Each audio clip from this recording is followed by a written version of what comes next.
This episode is brought to you by Fox One. Watch all 104 matches of the FIFA World Cup live in 4K for just $19.99 a month with 3 days free. Build your own multi-view, choose up to 3 streams, and follow player spotlights. Stay on top of every moment with live stats, highlights, and instant replays. The FIFA World Cup, streaming live on Fox One. Offers are subject to change. See fox.com for complete terms and conditions. You survived the Miami weekend, nailed the speech, and maxed out your credit card in the name of friendship.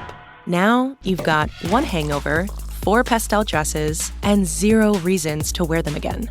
Sell them on Depop. Just snap a few photos, and we'll take care of the rest. And you at least get some of your dignity, money back. Someone on Depop wants what you've got. Start selling now. Depop, where taste recognizes taste.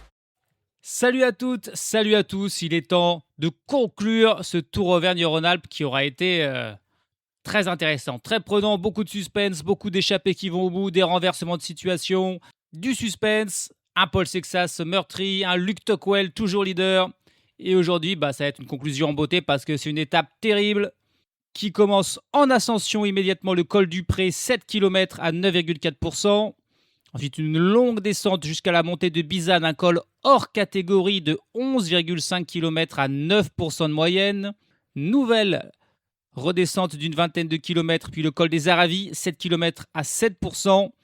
Et ensuite, une très très longue descente de 30 km avant la montée finale du plateau de Solaison et ses 11 km 500 à 9% de moyenne. Là encore, un col hors catégorie. Et c'est bien simple, sur les 120 km du jour, il n'y a que de la montée ou de la descente. Je regarde le profil, il y a peut-être 5 km de plat là juste avant la montée finale du plateau de Solaison, mais c'est à peu près tout. Sinon, c'est des montagnes russes, c'est très dur. Et la course qui pourrait exploser très tôt, des coureurs qui vont être lâchés dès le col du Pré, c'est certain. Est-ce qu'une échappée va tenter de partir? Est-ce que Decathlon va tenter de durcir la course pour rattraper le temps de retard qu'il a sur Del Toro, sur Jorgenson pour Paul Sexas?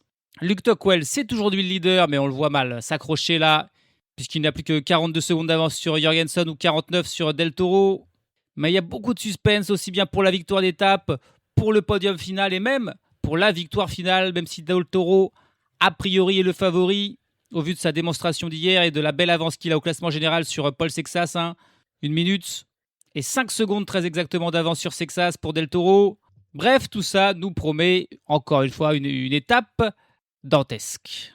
Chute de Bellocchi juste devant Armstrong qui est parti dans le terrain. Et attaque de Pierre Roland. Voilà ce que nous disons depuis le début de ce Tour de France. Une chute terrible. Christopher Froome à pied. Mais quelle image du Tour. On n'a jamais vu ça. 100% cyclisme, le podcast du vélo en direct.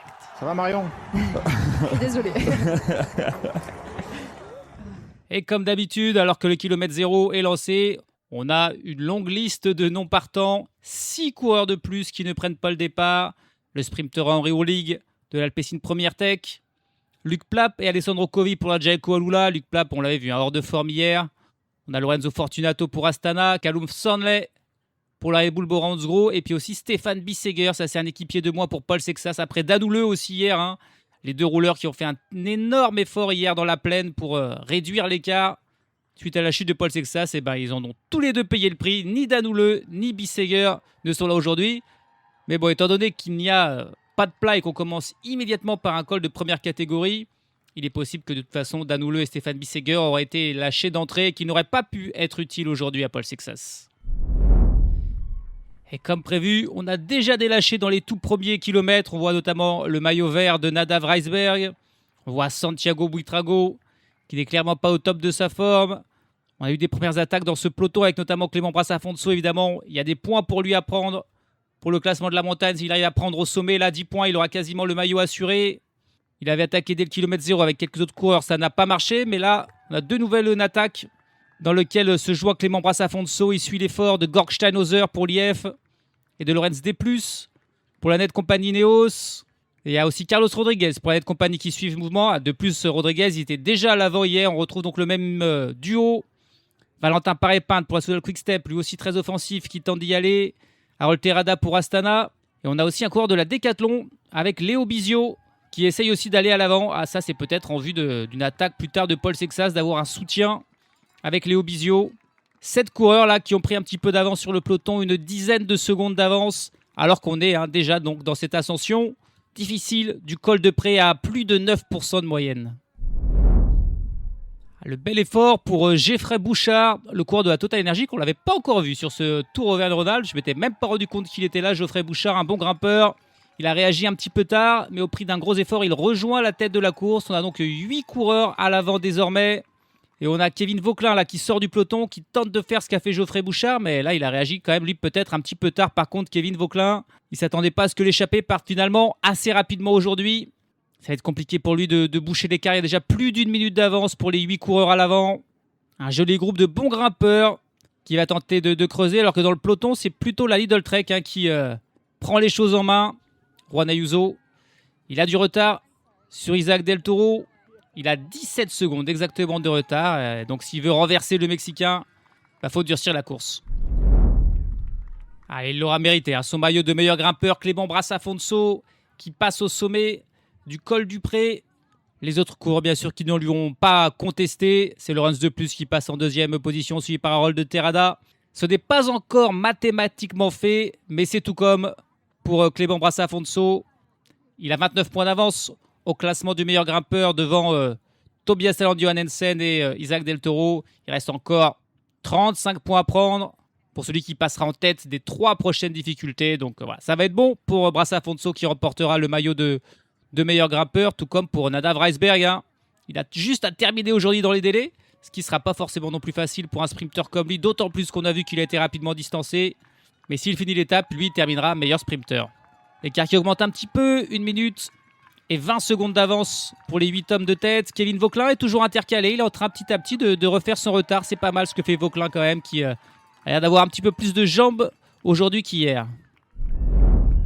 Ah là là là, qu'est-ce qui se passe pour Paul Sexas qui est distancé dans la descente. Et ça, c'est très étonnant parce que c'est normalement un très bon descendeur. Est-ce qu'il est un petit peu tétanisé? Est-ce qu'il a peur par rapport à sa chute d'hier qui a eu lieu en descente? Ça serait terrible que psychologiquement, il ait désormais un petit peu des soucis en descente. En tout cas, il est distancé là. Ou alors, est-ce qu'il a juste pris une petite cassure? Il était mal placé. On ne sait pas trop. Il est pointé une trentaine de secondes derrière le peloton. Le peloton, lui, a 2 minutes de retard sur les hommes de tête, dans lequel ne va pas tarder à rentrer Kevin Vauquelin, qui n'est plus que 10 secondes des hommes de tête. Par contre, c'est compliqué aussi en descente pour Geoffrey Bouchard. C'est un bon grimpeur, mais pas un très bon descendeur. Il a été distancé par les 7 autres. Il a été rattrapé par Kevin Vauquelin. Et là, il est même légèrement distancé par Kevin Vauquelin. Alors, il est encore pas très loin derrière. Ça va tous se regrouper probablement. On aura 9 coureurs à l'avant. Mais voilà, être bon descendeur, c'est aussi important. Et Geoffrey Bouchard est en difficulté. Mais encore plus étonnant, Paul Sexas aussi semble en difficulté dans cette descente. Et c'est parti pour la montée hors catégorie. La montée de Bizane, 11 km 500 à 8,6%. Ça va faire très mal. Les échappés sont 8 parce que Geoffrey Bouchard n'arrive pas à revenir. Il a continué à perdre du temps dans cette descente. Il a 30 secondes de retard sur les 8 coureurs à l'avant. Dont, attention quand même, on a 3 coureurs pour la Net Company Ineos avec Laurens de Plus, Carlos Rodriguez et Kevin Vauquelin. Pas épargné par la malchance sur ce Tour Auvergne-Rhône-Alpes. La Net Company Ineos veut au moins sauver l'honneur en remportant une étape. Et ils ont fait un joli coup en portant 3 coureurs et 3 très bons coureurs dans cette échappée. On retrouve aussi Léo Bizio, Gorg Steinhauser, Valentin Paré-Peintre, Harold de Terrada et Clément Brassafonso. Geoffrey Bouchard donc intercalé, le peloton pointé à 1 minute 45. Un peloton dans lequel ne se trouve pas Paul Sexas. Distancé dans la descente, il n'est toujours pas revenu. A priori pour Sexas, il a repris, il n'a pas abandonné après sa chute d'hier, mais il en sent très clairement les séquelles. Et il est possible même qu'il ne faille pas du tout compter sur lui finalement dans cette dernière étape. C'est peut-être aussi pour ça finalement que Léo Bizio est à l'avant. Il peut tenter sa chance pour aller chercher la victoire d'étape. Et puis aussi, pourquoi pas faire un coup intéressant au classement général. C'est lui le mieux classé parmi les hommes de tête. Il a 4 minutes et 40 secondes de retard sur Luke Tocquel. Eh oui, c'est terrible, on le sentait venir, mais le voilà finalement, l'abandon pour Paul Sexas qui ne terminera pas ce Tour Auvergne-Rhône-Alpes. Pas capable finalement de suivre le rythme du peloton, notamment en descente. Il préfère ne pas insister, il ne peut pas de toute façon. Et c'est l'abandon pour Paul Sexas, c'est vraiment un coup dur. Là, le premier dans sa carrière, on espère aussi que ce ne sera pas non plus des conséquences sur le Tour de France qui commence dans 20 jours. Une chute, un abandon juste avant le tour, c'est pas forcément non plus finalement idéal comme préparation. Mais il ne terminera pas. Il abandonne dans cette montée de Bizane, un peloton qui ne compte déjà plus qu'une cinquantaine de coureurs. Le gros train de la Lidl Trek, mais on a aussi la Team Emirates qui vient rouler avec Benoît Cosnefroy. Et l'écart avec les échappés qui diminue. Plus qu'1 minute 10. Geoffrey Bouchard, meilleur grimpeur que descendeur, parce que maintenant qu'on est dans la montée, il a réussi à boucher l'écart, revenir sur la tête de la course. On a donc 9 coureurs à l'avant. 1 minute 10 d'avance sur le peloton.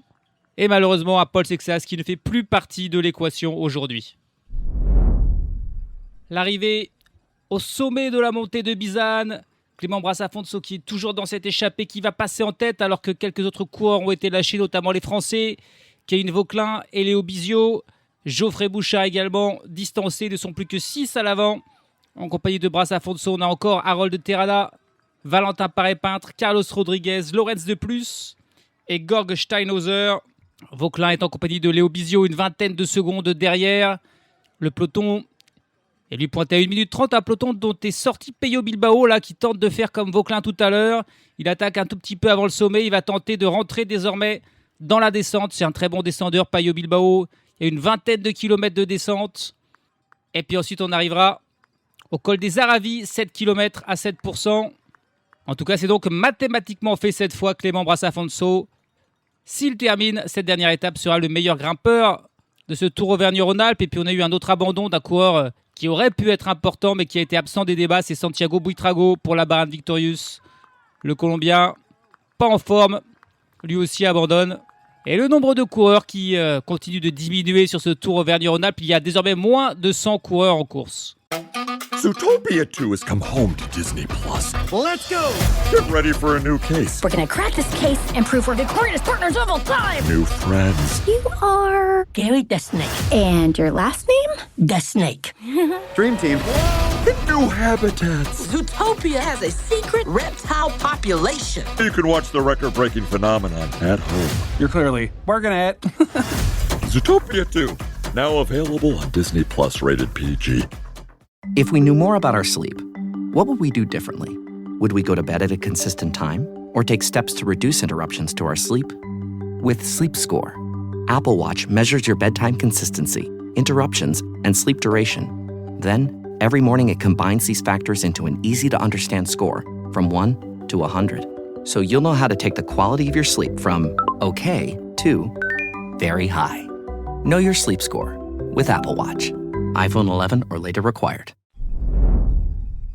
Et Léo Bizio et Kevin Vauquelin lâchés dans la montée qui parviennent à revenir là dans la descente. On a donc de nouveau 8 coureurs en tête. Seul Geoffrey Bouchard manque définitivement à l'appel. Il a même été repris par le peloton. Un peloton pointé à 2 minutes et 40 secondes derrière. Et on a toujours Peyo Bilbao lui intercalé. Mais bon, pointé à 1 minute 50 derrière, ça va être très compliqué pour le vétéran espagnol de combler cet écart dans cette longue descente. Le sprint intermédiaire qui ne va pas intéresser évidemment les échappés. Des points pour le maillot de meilleur sprinter. C'est pas pour ça qu'ils sont là. On est à 54 km de l'arrivée. Ils ont 2 minutes d'avance sur le peloton. 1 minute 30 sur un Peyo Bilbao toujours esselé. C'est Lorenz de Plus qui passe en tête devant Carlos Rodriguez, mais simplement en passant son relais.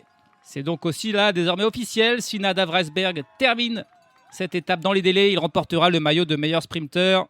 Et désormais, immédiatement après ce sprint intermédiaire, c'est le col des Aravis donc, et c'est 7 km à 7% de moyenne. Et le gros travail de la Lidl Trek dans le peloton, vraiment, on fait tout pour mettre Juan Ayuso dans les meilleures conditions possibles. Ils ont fait cette ascension là des Aravis, du col des Aravis à fond. Plus que 30 secondes de retard sur les 8 coureurs à l'avant qui cette fois-ci sont tous ensemble. Il n'y a pas eu de lâcher. Un peloton, il n'y a plus qu'une trentaine de coureurs. Et là, au sommet, est-ce que Clément Brassafonso va faire l'effort pour passer en tête? Il n'a pas besoin puisque voilà, son maillot est assuré. C'est Lorenz de Plus qui pour l'instant mène. Encore une fois, il travaille beaucoup Lorenz de Plus pour Carlos Rodriguez. Mais hier, c'était le cas et c'était De Plus qui avait tenu plus longtemps que Rodriguez. On verra ce qu'il en sera aujourd'hui. D'autant plus qu'il y a en plus Kevin Vauquelin pour cette Net Company Ineos. Le sommet, non. Il ne bouge pas. Clément Brassafonso, c'est Lorenz de Plus qui passe en tête. Il passera quand même en 3e position. Brassafonso dans la roue de Rodriguez. Mais désormais, c'est la descente. Une longue descente, 30 km de descente. Pas très pentue, faut rouler quand même, faut pédaler. 40 secondes d'avance pour les 8 hommes de tête. sur un peloton d'une Lidl Trek déchaînée. Et puis ensuite, la montée finale, là où tout va se décider, le plateau de Solaizon. 11 km 500 à 9% col hors catégorie qui mettra un petit peu tout le monde à sa place. Allez, c'est parti pour l'ascension du plateau de Solaizon. Les 8 hommes de tête ont 50 secondes d'avance sur le peloton. Autrement dit, aucune chance de remporter la moindre victoire d'étape pour ces gars-là, même s'il y a des bons grimpeurs avec Rodriguez, avec Vauclin, avec Parampatre, avec Terrada. C'est parti en gros on attend un duel entre Del Toro et Ayuso en vérité sur cette dernière ascension. Même si Jorgenson quand même est toujours le mieux classé parmi ces trois-là. Et que Luke Tocquel, c'est lui le maillot jaune. Et qu'il est bien sûr toujours dans ce peloton. Et dans les échappées, allez, Valentin Paré-Peintre qui accélère dès le pied. Tenter de finir en solitaire, mais ça sera impossible de résister au retour des favoris quand ceux-ci vont se mettre à accélérer. Et c'est la Lidl Trek qui a fait l'essentiel de la poursuite. Mais là, c'est la Team Emirates qui durcit le ton dans cette montée avec Pavel Sivakov, Isaac Del Toro en 3e position, Luke Tocquel qui s'accroche, Juan Ayuso semble pas au mieux non plus, il est plutôt vers la fin du groupe de favoris, encore une quinzaine de coureurs, Guillaume Martin distancé, et à l'avant, Valentin Paré-Peintre est en compagnie de Carlos Rodriguez, voilà les deux derniers résistants de l'échappée, mais non plus que 20 secondes d'avance sur les favoris, autour de Pablo Torres de travailler. Pour la Team Emirates, attention, on est quand même à 9 km 400 de l'arrivée. Il n'aime pas trop les longs raids solitaires. Ça fait un petit peu loin quand même pour attaquer pour Del Toro. Alors que ça y est, Luke Tocquel est légèrement distancé. Il a Maxime Van Gils avec lui pour l'aider. Il a quand même un équipier cette fois-ci, mais avec moins d'1 minute d'avance et avec encore plus de 9 km d'ascension à faire, à quasiment 9% de moyenne. Ça sent évidemment pas bon du tout pour le jeune Australien, mais c'est logique. Oh, il y a une cassure derrière Isaac Del Toro avec le gros travail de Pablo Torres. Il n'a même pas besoin d'attaquer Isaac Del Toro. Simplement, en suivant la roue de Pablo Torres, eh bien, ça a cassé derrière pour Matteo Jorgenson. Et allez, Del Torres qui s'envole tout seul, qui lâche bien sûr son équipier Pablo Torres. Il a déjà repris Carlos Rodriguez et Valentin Paré-Peintre. Et c'est parti, Isaac Del Toro qui s'envole tout seul, mais il reste 8 km 600. Ça va être un très très long effort en solitaire. Est-ce qu'il en a suffisamment dans les jambes pour aller jusqu'au bout? On verra ça en tout cas. Il est parti pour renverser définitivement ce Tour Auvergne-Rhône-Alpes. Paré-Peintre et Carlos Rodriguez qui s'accrochent un petit peu dans la roue du Mexicain, mais ça ne devrait pas durer longtemps évidemment. Bon, il n'était pas si mal que ça finalement, Juan Ayuso, parce que là il accélère et il se débarrasse de Matteo Jorgenson. Non, il ne peut pas suivre Jorgenson. Tobias Aland, Johannessen, Christian Rodriguez qui sont encore là, tout comme Skjelmose, équipier de Ayuso qui l'a lancé là. Et puis on a encore Carlos Rodriguez aussi qui s'accroche, lui qui était dans l'échappée. Mais il y a déjà 40 secondes d'avance pour Del Toro sur Juan Ayuso au moment où le Mexicain passe la banderole des 5 km de l'arrivée. Il reste encore de la distance. Luke Tocquel, le maillot jaune, est lui pointé à 1 minute et 17 secondes et donc a déjà virtuellement perdu son maillot de leader au profit d'Isaac Del Toro. On est à 2 km de l'arrivée pour Isaac Del Toro qui file vers la victoire d'étape et vers la victoire du classement général. Il a 50 secondes d'avance sur Juan Ayuso. Par contre, il y a un sacré suspense pour les places de 2, 3 et 4. Juan Ayuso, il a pour l'instant tout pile 1 minute d'avance sur Luke Tocquel dans cette course. Et il avait 1 minute et 6 secondes de retard sur l'Australien au classement général. Et puis attention là derrière, Tobias Aland Johannessen qui accélère, qui sort du groupe Matteo Jorgenson. Ouais, Jorgenson qui est même distancé par les trois autres là, par Matthias Skjelmose et par les deux Rodriguez, Carlos et Christian. Donc là ça paraît très compliqué. Jorgenson il avait 24 secondes d'avance sur Juan Ayuso et il en a désormais une trentaine de retard sur cette étape. Donc il devrait peut-être se faire doubler par Juan Ayuso. Par contre Luke Tocquel est juste derrière lui. Il va pas reprendre 42 secondes à Luke Tocquel a priori. Il va peut-être finir 4e, Jorgenson, être le grand perdant du jour. Mais ces places 2, 3, 4 ne vont pas se jouer à grand-chose. Les 400 derniers mètres pour Isaac Del Toro. C'est quand même un peu frustrant qu'on ait encore une fois pas eu au final ce duel avec Paul Sexas. Sur le Tour du Pays Basque, c'était lui qui avait chuté, Paul Sexas qui s'était imposé facilement. Et là, c'est Paul Sexas qui a chuté et Del Toro qui va aller gagner. Le rendez-vous est repoussé au Tour de France du coup pour voir Del Toro et Sexas s'affronter. Mais Del Toro sur le Tour ne sera que l'équipier de Pogačar. C'est donc assez frustrant On ne saura jamais ce qui se serait passé si Sexas n'était pas tombé. Sans Sexas, en tout cas, c'est sûr. C'est Del Toro qui est au-dessus, qui peut prendre le temps de savourer, de sourire. La deuxième victoire d'étape consécutive pour Del Toro, qui remporte aussi le classement général de ce Tour Auvergne-Rhône-Alpes. Sa 3e course par étape de l'année au niveau World Tour après l'UAE Tour et Tirreno Adriatico. C'est un sacré phénomène que ce Isaac Del Toro. On va suivre les écarts derrière. Juan Ayuso qui se bat pour la 2e place. Il faut qu'il termine avec 1 minute et 6 secondes d'avance sur Luke Tocquel. Et le retour derrière de Tobias Aland Johannessen qui revient encore une fois, un tout petit peu trop tard. Il va encore faire une 3e place, Tobias Aland Johannessen. Mais il finit juste derrière Juan Ayuso. Il pourrait peut-être lui aussi finalement doubler Matteo Jorgensen.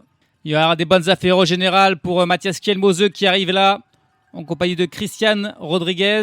Et Carlos Rodriguez, le résistant de l'échappée, qui arrive. Et Luke Tocquel qui arrive juste derrière, toujours avec Maxime Van Gils, avec Sian Wijndebroeks et avec Matteo Jorgensen. Magnifique ce qu'a fait Luke Tocquel. Il va terminer 2e du classement général au final. Parfaitement épaulé par son équipier Van Gils. Ça sera une performance majeure pour ce jeune coureur de la Red Bull Bora Hansgrohe. Et pour la 3e place, ça se joue à pas grand-chose. Mais c'est Juan Ayuso qui va prendre la 3e place et Jorgensen qui sera 4e. Mais tous ces coureurs se sont battus au final loin, très loin, derrière un coureur qui était au-dessus des autres et qui remporte cette étape. Et le général, c'est le Mexicain Isaac Del Toro pour la Team Emirates, évidemment. Il commence vraiment à avoir un sacré palmarès, ce Del Toro. À seulement 22 ans, c'est déjà la 29e victoire de sa carrière avec aujourd'hui donc l'étape et le classement général. Il est le premier à remporter le Tour Auvergne-Rhône-Alpes sous cette nouvelle appellation, l'anciennement Critérium du Dauphiné. Et aujourd'hui, il n'a laissé de chance à personne pour la victoire. Il est parti à 9 km du sommet. Il a petit à petit creusé. Et après 2 victoires sur l'UAE Tour, 1 sur Tirreno Adriatico, en voici 2 sur le Tour Auvergne-Rhône-Alpes et les 2 principales, les 2 étapes reines. Aujourd'hui, il termine avec 1 minute d'avance tout pile sur Juan Ayuso, qui lui termine seulement avec 2 secondes d'avance sur Tobias Aland Johannessen. Encore une fois, bien placé, mais toujours pas victorieux. Mathias Kielmose et Christian Rodriguez terminent à 1,31, 5 secondes devant Carlos Rodriguez. Et puis à 1,43, Maxime Van Gils avec Luke Tocquel, Sian Wijndebroeks et Matteo Jorgensen.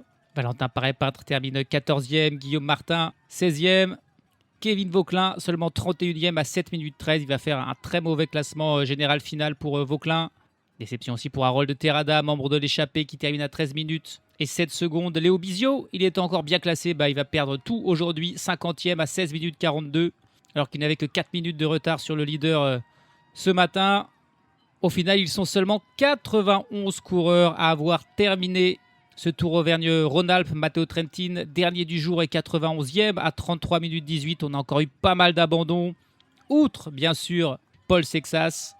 On a eu Lennert Belmans pour l'Alpecin Première Tech, Valentin Ferro pour la Cofidis, Maury Van Sevenant pour la Soudal Quick-Step, Andreas Kron pour l'Uno-X, Hugo Hofstetter pour la NSN Cycling Team, Phil Baos et Santiago Buitrago pour la Bahrain Victorious, ou encore Alistair McKellar pour l'IF Education Easy Post. Ils étaient 154 au départ et donc seulement 91 à l'arrivée. Ça aurait été un Tour Auvergne très très difficile pour de nombreux coureurs. Et Del Toro qui donc renverse le classement général à la dernière journée. Il termine avec finalement 54 secondes d'avance sur Luke Tocquel, qui peut être plus que heureux de cette 2e place finale. Juan Ayuso 3e à 1,17. Il termine avec 19 secondes d'avance finalement sur Matteo Jorgensen 4e. Et Tobias Aland Johannessen n'était pas loin de gagner une petite place. Il finit 5e, mais à seulement 10 secondes de Matteo Jorgensen. Derrière, tous les coureurs qui profitent de l'abandon de Paul Sexas pour gagner une place. Mathias Kielmose, 6e. Sian Wijndebroeks, 7e. Christian Rodriguez, 8e. José Félix Parra pour la Cara Rural termine 9e du classement général devant Guillaume Martin, premier français et qui aura le droit à un petit top 10 au classement général de ce Tour Auvergne-Rhône-Alpes. Alex Baudin, qui a longtemps porté le maillot de leader, termine 12e à 11,07. Kevin Vauquelin, seulement 15e à 12,43. Carlos Rodriguez termine 20e du général, juste devant Léo Bizio et Jordan Jegat. Harold Terrada, 25e. est un autre coureur du classement général qui peut être espéré mieux, comme Pello Bilbao, hors du coup seulement 64e. Et puis le dernier de ce classement général, c'est Bryan Coca, qui termine 91e à 2h14 minutes et 51 secondes. Il aura eu le mérite de terminer ce très très montagneux Tour d'Auvergne-Rhône-Alpes. Et puis du côté des classements annexes, Nadav Reisberg a bien joué le coup. En remportant la plupart des sprints intermédiaires de ce début de tour, il remporte le maillot de meilleur sprinter. Il devance dans ce classement Raoul Garcia-Pierna, Henri-François Renard-Aquin, Jordan Jegat et Tobias Alland Johannesen, qui aura fait 3 podiums lors des 3 dernières étapes.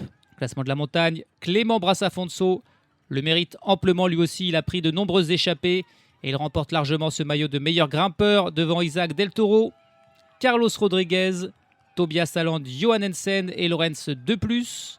Enfin, au classement du meilleur jeune, on retrouve les 3 premiers du classement général aux 3 premiers de ce classement, parce que Del Toro a 22 ans, Tuckwell a 21 ans, Ayuso a 23 ans. Ce sont 3 petits jeunes en fait. Et donc logiquement, c'est Del Toro qui remporte ce maillot blanc. Sian Wijdebrooks et Yann Castellon sont 4 et 5e de ce classement du meilleur jeune. Voilà, c'était le Tour Auvergne-Rhône-Alpes, un tour chargé d'émotions, de belles étapes, de nombreuses échappées qui sont allées au bout. Et malheureusement, un final un petit peu en eau de boudin avec cette chute de Paul Sexas et son abandon qui nous a privés du duel qui aurait été beau, je pense, entre Del Toro et Sexas. On l'avait vu il y a 2 jours. Ils étaient à peu près au même niveau. Et donc, on ne sait toujours pas au final si Sexas a le potentiel pour battre Del Toro, s'il est meilleur que lui ou non. C'est frustrant, mais c'est comme ça. Rendez-vous bien sûr sur le Tour de France pour ces 2 coureurs. Avant le Tour de France, on aura le Tour de Suisse. Et avant le Tour de Suisse, on aura même une petite classique qui se déroulait aujourd'hui. Le Copenhagen Sprint, le sprint de Copenhague, la classique World Tour qui a été créée l'an dernier, qui se veut un petit peu le championnat des sprinteurs et qui, bien qu'elle se déroulait en même temps que cette dernière étape du Tour Auvergne-Rhône-Alpes, n'a pas échappé à 100% cyclisme. Ne vous inquiétez pas. N'oubliez pas, si vous voulez soutenir 100% cyclisme, de vous rendre sur tipeee.com, tipeee.com. J'ai vraiment besoin de votre aide pour pouvoir continuer ce podcast dans les mois et j'espère les années qui viennent. Et ceci étant dit, salut à tous, salut à toutes. Cozy traditions feel good.